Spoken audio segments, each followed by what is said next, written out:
बड़ा सवाल, आपको टेलीकॉलिंग इंग्लिश में करना चाहिए या हिंदी लैंग्वेज में करना चाहिए? सी, अगर आपकी इंग्लिश अच्छी है तो मैं कहूंगा कि रिकमेंड करूंगा आप इंग्लिश में करिए टेलीकॉलिंग। लेकिन अगर आपका इंग्लिश अच्छा नहीं है और आप हिंदी में कंफर्टेबल हो तो आप हिंदी में भी टेलीकॉलिंग कर सकते हैं और बहुत इफेक्टिवली कर सकते हैं। नंबर 2, आप अपने स्टेट लैंग्वेज में भी कर सकते हैं। मतलब आप जिस भी स्टेट में हो उस स्टेट का लैंग्वेज अगर आपको अच्छे से आता है तो आप अगर उस स्टेट में टेलीकॉलिंग कर रहे हैं तो उस स्टेट के लैंग्वेज में आप टेलीकॉलिंग कर सकते हैं। तो इंग्लिश आना एक एडेड एडवांटेज है। अगर आपको अंग्रेजी नहीं आती है तो हताश मत होइए, टेलीकॉलिंग आप बेशक कर सकते हैं और जो लैंग्वेज आप अच्छे से बात कर सकते हैं उस लैंग्वेज में कर सकते हैं। This is number 1। नंबर 2, आप ये भी समझिए कि आइडियली आप टेलीकॉलिंग करते क्यों? आप टेलीकॉलिंग इसलिए करते हैं कि आपको कोई प्रोडक्ट बेचना है, और जब आपको कोई प्रोडक्ट बेचना है तो आप एक खरीदने वाले के पॉइंट ऑफ व्यू से सोचिए कि एक बंदा जिसे प्रोडक्ट खरीदना है उसे इंग्लिश नहीं आती है, वो समझो हिंदी में कंफर्टेबल है, तो वो आपसे हिंदी में बात करना ज्यादा प्रेफर करेगा या इंग्लिश में? ऑफ कोर्स वो हिंदी में प्रेफर करेगा।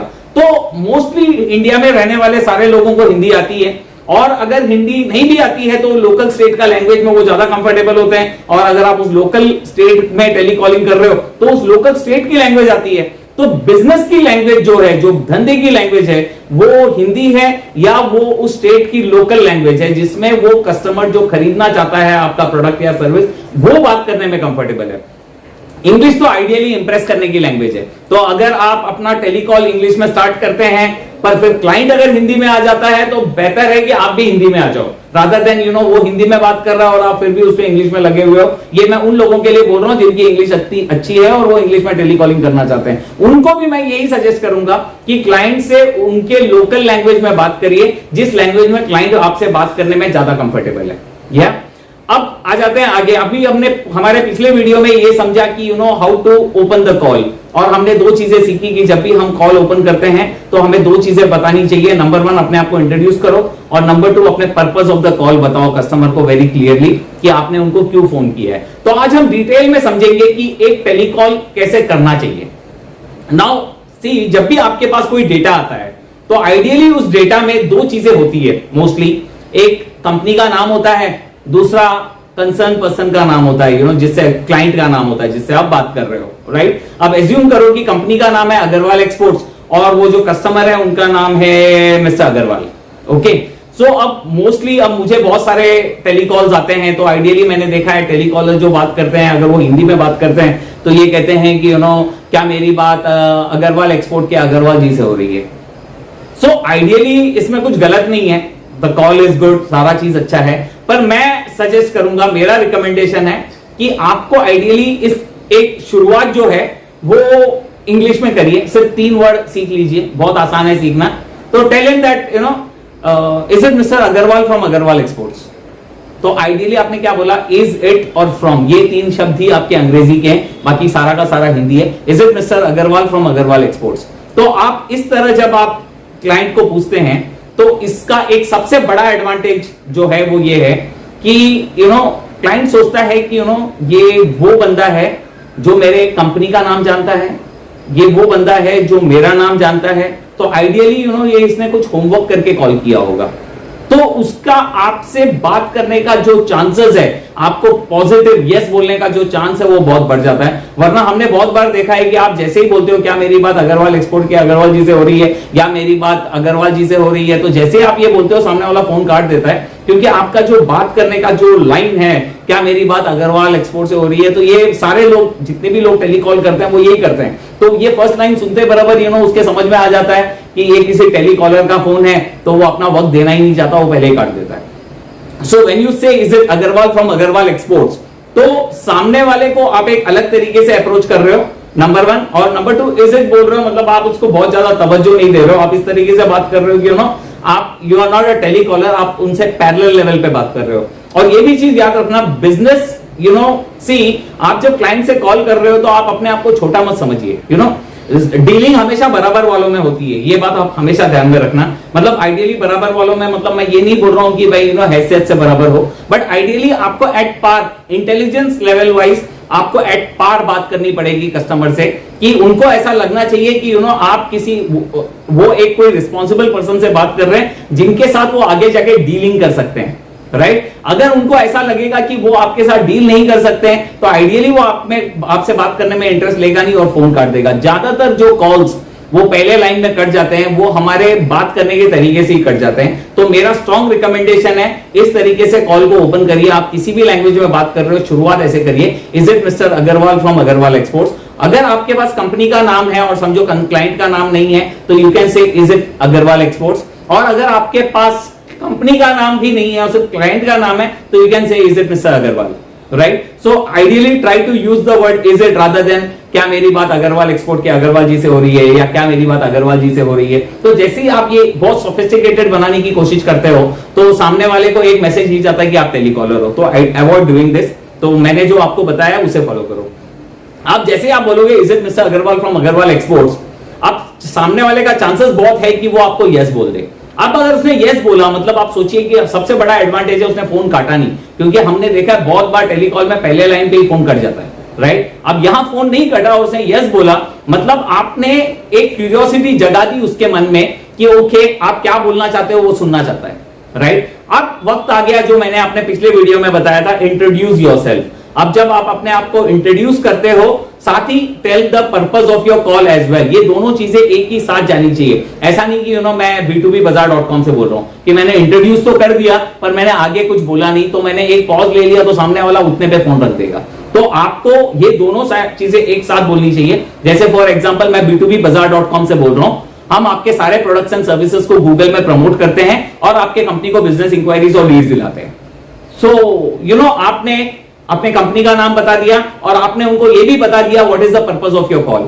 अब इसके बाद हो सकता है कि इसके बाद वो फोन रख दे, कोई दिक्कत नहीं है। अगर इतना सुनने के बाद उसने फोन रखा है तो हो सकता है उनको शायद इस चीज की जरूरत ही नहीं है जो मैं बेच रहा हूं। लेकिन चांसेस आप ये भी सोचिए कि आपने अपना जो पर्पस ऑफ द कॉल बताया उसमें एक तरीके से आपने उनकी नीड जनरेट करने की कोशिश की है। आप सोचिए मैंने किया क्या, मैंने कहा कि हम आपके बिजनेस को गूगल में प्रमोट करते हैं, आपके प्रोडक्ट्स एंड सर्विसेज को गूगल में प्रमोट करते हैं और आपको बिजनेस इंक्वायरीज और लीड्स दिलाते हैं। तो आज ऐसा कौन सा बिजनेसमैन है जो बोलेगा मैं अपने धंधे को बढ़ाना नहीं चाहता? ऐसा कौन सा बिजनेसमैन है जो आज गूगल में नहीं आना चाहता? ऐसा कौन सा बिजनेस है जो अपने धंधे के लिए अपने बिजनेस के लिए लीड्स जनरेट नहीं करना चाहता? सब करना चाहते हैं। तो चांसेस है कि इसमें जो फेयरली ओपन माइंडेड होंगे वो मेरी बात सुनना चाहेंगे, भले वो खरीदे या ना खरीदे। तो चांसेस है कि जैसे आप बोलते हो कि हम आपके प्रोडक्ट्स एंड सर्विसेज को गूगल में प्रमोट करते हैं और बिजनेस इंक्वायरीज और लीड्स दिलाते हैं। अब उसका रिएक्शन दो तरीके से आ सकता है।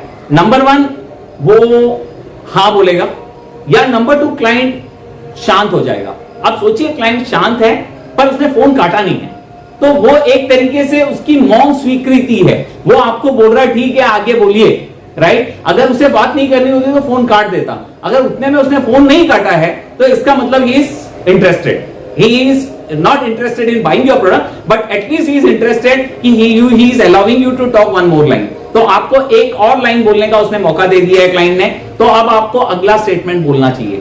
अब जैसे मैंने पिछले वीडियो में आपको बताया था कि हमारे टेलीकॉल में कोई भी इररिलेवेंट बातें नहीं करनी चाहिए। अब क्लाइंट ने आपको एक मौका और दे दिया, मतलब एक लाइन और बोलने का, तो अब आपको यह सोचना चाहिए कि जो अगला लाइन आप बोल रहे हो आप उसको क्या बोलने वाले हो। और ये बहुत ही इंपॉर्टेंट लाइन है क्योंकि यही वो जगह है जहां पे यू डेवलप द सेल। यहां पे हो सकता है 50% क्लाइंट यहीं पे कन्विंस हो जाएगा और ये बहुत ही ज्यादा इंपॉर्टेंट है। तो आपको यहां पे डेवलपिंग द सेल में आइडियली दो तरीके होते हैं। एक तरीका होता है आप कोई it's like asking him a pen creating question. कोई ऐसा सवाल करो उससे जो उसे दर्द दे और जैसे ही उसे वो दर्द हो तो फिर आप उसे बताओ कि भाई इसकी दवा है मेरे पास, चाहिए? फ्री नहीं आएगा, पैसा लगेगा। So this is one of the way कि उसे कोई ऐसा सवाल करो जो उसे दर्द दे और जैसे ही उसे दर्द हो जाए तो आप बताओ कि इस दर्द की दवा हमारे पास है, आप चाहो तो इसे खरीद सकते हो पर पैसे लगेंगे, राइट? ये तरीका थोड़ा सा ये सब बिजनेस पे वर्क नहीं करता है। आइडियली आज भी ये कुछ इंडस्ट्रीज में ये बहुत अच्छा वर्क करता है या एक समय पहले तक ये तरीका बहुत ज्यादा अच्छा वर्क करता था, बट आज मार्केट बहुत मैच्योर हो गया है तो इस तरीके के जो स्टंट्स है वो मोस्टली वर्क करते नहीं है। तो आज भी इंश्योरेंस कंपनीज है या कुछ मेडिक्लेम कंपनीज है जो ये तरीका यूज करती है, जिसमें वो डरा देते हैं, डरने के बाद सामने वाला बोलता है ओह ओके अब मुझे जरूरत है इस चीज की, जो जिस चीज को लेकर ये डरा रहा है मुझे इस डर से बचना है। बट ये इसको हम डिटेल में समझेंगे हमारे अगले वीडियो में। अब दूसरे तरीके में आता हूं। दूसरा तरीका है for developing the sale is conveying him the features, advantages and benefits. I call it as FAB, FAB. Conveying him the features, advantages and benefits. आपके प्रोडक्ट के फीचर्स, एडवांटेजेस और बेनिफिट्स क्लाइंट्स को बताइए, राइट? अब आप जो product या service उस क्लाइंट को बेच रहे हो, आपको ये डिसाइड करना है कि उनको 4 या 5 ऐसे फीचर बताने हैं, ऐसे बेनिफिट्स बताने हैं, ऐसे एडवांटेजेस बताने हैं कि वो सुन के क्लाइंट को लगे कि नहीं ये बहुत कमाल की चीज है, ये मुझे खरीदना है। तो आपके प्रोडक्ट और सर्विस में हो सकता है 25 फीचर हो, तो प्लीज नंबर 1 याद रखिए, 25 के 25 फीचर मत बताना, कॉल बहुत बोरिंग हो जाएगा, सामने वाला सुनेगा नहीं। नंबर 1। नंबर 2, जब भी आप कोई फीचर बताना चाहे तो आप पहले सीक्वेंसिंग कर लो कि आपको कौन सा फीचर उसे पहले बताना है और कौन सा फीचर सेकंड बताना है, फिर थर्ड बताना है, फिर फोर्थ बताना है। मतलब इन शॉर्ट जो आपके प्रोडक्ट का सबसे बेस्ट फीचर है वो सबसे पहले बताओ, उसके बाद उनको सेकंड फीचर बताओ, फिर थर्ड फीचर बताओ, फिर फोर्थ फीचर बताओ, और 4 ऐसे फीचर बताओ जो शायद आप बहुत अलग करते हो, जो शायद कोई दूसरा नहीं करता है, और वो सुन के उसे ऐसा लगे कि wow this is really good और मुझे ये खरीदना बनता है। या एंड थर्ड इंपॉर्टेंट चीज, जब भी कोई फीचर बताओ तो उस फीचर का एडवांटेजेस जरूर बताना, राइट? अब जैसे फॉर एग्जांपल अगर आपने फीचर बताया और एडवांटेज नहीं बताया और एडवांटेज के बाद बेनिफिट नहीं बताया, तो भी वो सिर्फ फीचर बताना, फीचर वो प्रोडक्ट का है, फीचर आपके लिए है। क्लाइंट उस फीचर में ज्यादा इंटरेस्टेड नहीं है, उस फीचर से रिलेटेड बेनिफिट है उसमें वो ज्यादा इंटरेस्टेड है। तो अब ये दोनों चीजें हम एक एग्जांपल के थ्रू समझ लेते हैं। पहले हमें समझना है कि हमें कौन से, अगर हमने बेस्ट 4-5 फीचर्स नहीं बताए और हमने समझो ऑर्डिनरी फीचर को एक पहले बता दिया, तो उससे क्या प्रॉब्लम हो सकती है। एक एग्जांपल के तौर पे बताता हूं। सोचो आपको एक मोबाइल फोन खरीदना है और आप एक दुकान में गए और आपने एक बढ़िया सा एक फोन देखा, आपको लगा ये बहुत ही अच्छा फोन होगा, और आपने सेल्समैन से पूछा कि इस फोन का फीचर क्या है। अब उस सेल्समैन ने ना उसका स्पीड नहीं बताया, उसका सिक्योरिटी नहीं बताया, उसका स्टोरेज नहीं बताया, वो 5G एनेबल्ड है नहीं बताया, राइट? उसका कैमरा क्वालिटी नहीं बताया, और पहला फीचर बता दिया इसमें डुअल सिम है। अब डुअल सिम कोई इतना बड़ा फीचर नहीं है कि जो सामने वाला सिर्फ डुअल सिम सोचकर फोन खरीदने ले लेगा। आइडियली उसे वो सारे फीचर चाहिए थे जो मैंने पहले आपको बताए। तो क्या होता है कि आपने वो सामने सेल्समैन ने जैसे ही आपको डुअल सिम बताया, आपके मन में ये चला गया कि इस फोन के अंदर कोई एक्स्ट्रा ऑर्डिनरी फीचर नहीं है, वरना शायद सेल्समैन वो फीचर पहले बताता। अब एक्चुअली गलती प्रोडक्ट की नहीं है, गलती आइडियली सेल्स की है। मतलब उनका प्रोडक्ट तो सच में अच्छा था और हो सकता है कि it would have been one of the best phones, लेकिन बिकॉज वो सेल्समैन ने जो एवरेज फीचर था उसे पहले बता दिया, उसके वजह से आपका इंटरेस्ट उस फोन से चला गया। अनलेस अनटिल आप उसका कैटलॉग देखो, वो सब अलग बात है, मैं थोड़ा हाइपोथेटिकल बता रहा हूं। नाउ सेकंड इज जो अभी इसलिए बहुत इंपॉर्टेंट है कि आप जो बेस्ट फीचर है सिर्फ वही बताइए, बाकी फीचर तो सामने वाला एज्यूम कर लेता है, क्योंकि फोन है तो ये 5 चीजें तो होगी। हाँ, जो ये 4-5 चीजें जो मुझे जाननी है वो इसमें है या नहीं है, वो अगर सेल्समैन बताए तो I am more happy, right? तो इंपॉर्टेंट है कि इसीलिए कि वो जो फर्स्ट बेस्ट फीचर्स है वो आप बताइए, तो उससे सामने वाला इंप्रेस हो जाता है, मतलब जो क्लाइंट है वो इंप्रेस हो जाता है। नाउ सेकंड, जब भी कोई फीचर बताए उसका एडवांटेज और उसका बेनिफिट जरूर बताए। अगर आपने फीचर बताया और उसका एडवांटेज और बेनिफिट नहीं बताया, तो भी सामने वाले का उस पर्टिकुलर फीचर को सुनकर खरीदने के जो चांस है वो बहुत कम हो जाते हैं। जैसे फॉर एग्जांपल आपने बताया इसमें 64 मेगापिक्सल कैमरा है, एग्जांपल। अब 64 मेगापिक्सल कैमरा से क्या होगा, तो आप बताओगे कि वो सामने वाला बोलता है ओके, इसका एडवांटेज ये है कि 64 मेगापिक्सल कैमरा बहुत ही कम फोन में, तो इसमें जो पिक्चर क्वालिटी आएगी वो इतनी बढ़िया आएगी कि आज मार्केट में इससे बेस्ट क्वालिटी का पिक्चर आपको नहीं मिलेगा। तो that is of course the advantage. Then उससे बेनिफिट क्या है? उससे बेनिफिट ये है कि उससे निकाला हुआ पिक्चर आप किसी को भेजोगे तो सामने वाला देख के बोलेगा वाओ यार ये तो बढ़िया ही एकदम हीरो लग रहा है या व्हाटएवर, इस बहुत ही सुंदर दिख रहा है। तो दैट इज जो मैं बहुत अच्छा दिख रहा हूं, that is the benefit. Ideally जो एक्चुअल बेनिफिट है that is what I am getting with that 64 megapixel camera. 64 megapixel camera तो एक टेक्निकल वर्ड है, शायद मैं समझू भी नहीं तो मुझे वो सामने वाले को, सेल्समैन को एक्सप्लेन करना जरूरी है कि 64 मेगापिक्सल यानी होता क्या है और उससे पिक्चर क्वालिटी में क्या फर्क आ जाएगा, और उतने अच्छे पिक्चर क्वालिटी आने से आप जब ये पिक्स निकालोगे और किसी को दिखाओगे तो उनका इससे क्या रिएक्शन होगा, क्योंकि वो जब कंपेयर करेंगे उस फोटो को किसी और फोटो से तो उनको दिखाई देगा कि the picture quality is really wow. तो वो फीचर है जिसके वजह से सामने वाला शायद आपका फोन खरीदे। तो ideally this just one example, हो सकता है बहुत ज्यादा रेलेवेंट ना भी हो एग्जांपल, लेकिन ये चीज हमेशा याद रखना कि जब भी आप अपना फीचर बताओ तो आप एडवांटेज जरूर बताना और उसका बेनिफिट भी जरूर बताना, क्योंकि every feature without an advantage and without the benefit it is just a feature, it is not going to help you in doing sales. तो दो चीजें पे मैं अभी कंक्लूड कर रहा हूं। नंबर वन, अगले वीडियो में हम एक एग्जांपल के तौर पे सोचेंगे कि how to develop the sale in depth में समझेंगे, और फीचर्स, एडवांटेजेस एंड बेनिफिट्स को भी कैसे अपने स्क्रिप्ट में इनकॉर्पोरेट करना है ये भी समझेंगे। तो आई होप आपको ये वीडियो पसंद आया होगा। Thank you so much.